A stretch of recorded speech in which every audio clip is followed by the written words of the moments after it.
নমস্কার বন্ধুরা, রুবিস কিচেনের ব্লগসে সবাইকে স্বাগতম। আশা করি তোমরা সবাই ভালো আছো, আমিও ভালো আছি।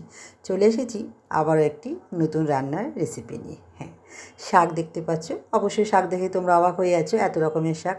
হ্যাঁ, আজকে করে দেখাবো চোদ্দো শাক, যেটা কালী পুজোর আগের দিন ভূত চতুর্দশী করে থাকে সবাই, আবার খেয়েও নেয়। আমিও তাই করেছিলাম, খাওয়া হয়ে গেছিলো, কিন্তু ভিডিওটা শেয়ার করা হয়নি।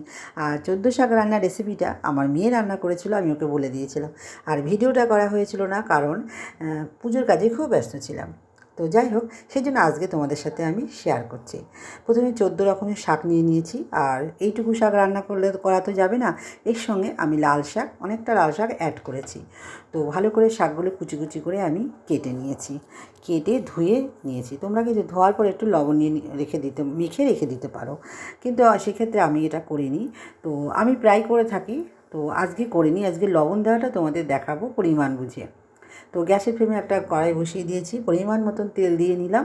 তার মধ্যে কালো জিরে ফোড়ন দিয়ে নিয়েছি, পেঁয়াজ দিয়ে নিয়েছি, দিয়ে ভালো করে মিশিয়ে নিয়েছি। দিয়ে কাঁচা লঙ্কা দিয়ে নেবো। আর কাঁচা লঙ্কাগুলো গোল গোল, আমাদের গাছের কাঁচা লঙ্কার অনেক প্রচুর হয়েছে।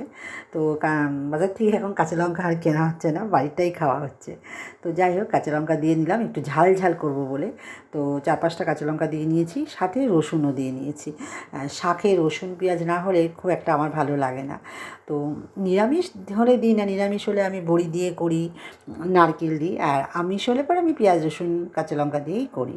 তো যাই হোক, সব কিছু দিয়ে ভালো করে আমি মিশিয়ে নিয়েছি, ভাজা ভাজা করে নিয়েছি। এরপর আমি শাকটা দিয়ে নেব। তো শাকটা দিয়ে ভালো করে আমি সব কিছু নাড়াচাড়া করে মিশিয়ে নেব। আর একটু জল দেবো না, কারণ শাক থেকে প্রচুর জল বেরায়। জল দিলে পরে অনেকক্ষণ ধরে শাকটা হতে হয়, সেই জন্য শাকে একটু জল দিতে হয়। লাল শাকগুলো ভীষণ ভালো ছিল, কচি ছিল একদম। তো আমার এত খাটনি হতে হয়নি। মানে অনেক সময় দেখবে লাল শাকগুলো কেমন একটা জল বেশি টানে, আবার জল দিতে হয়, এরকম হয়। আমার ক্ষেত্রে মাঝে মাঝে হয়েছিল, মাঝে মাঝে হয়, সেটাই আমি তোমাদের সাথে গল্প করছি। তো যাই হোক, এই লাল শাকটা খুব ভালো পেয়েছি। আর আমি ভালো করে একদম নাড়াচাড়া দিয়ে গ্যাসের ফ্লেমটা মিডিয়ামে করে শাকটা একদম মজে গেল। আর নুন হলুদ দিয়ে নিয়েছিলাম, দিয়ে ভালো করে নাড়িয়ে চাড়িয়ে দেখো শাকটা আমার প্রায় হয়ে গেছে। আর নামানোর আগে আমি কিন্তু একটু মিষ্টি দিয়ে নিয়েছিলাম। শাকে মিষ্টি না দিলে মোটেই ভালো লাগে না। শাকটা হয়ে গেছে, আমি এখন একটা পাত্রের মধ্যে নামিয়ে নেব। বন্ধুরা, আমার রান্নার আর ভিডিওগুলো যদি ভালো লেগে থাকে, অবশ্যই কিন্তু লাইক কমেন্ট শেয়ার করবে আর সাবস্ক্রাইব করে দেবে। সাবস্ক্রাইব করার জন্য অনুরোধ রইল। আর সবাই ভালো থাকবে, সুস্থ থাকবে। টাটা।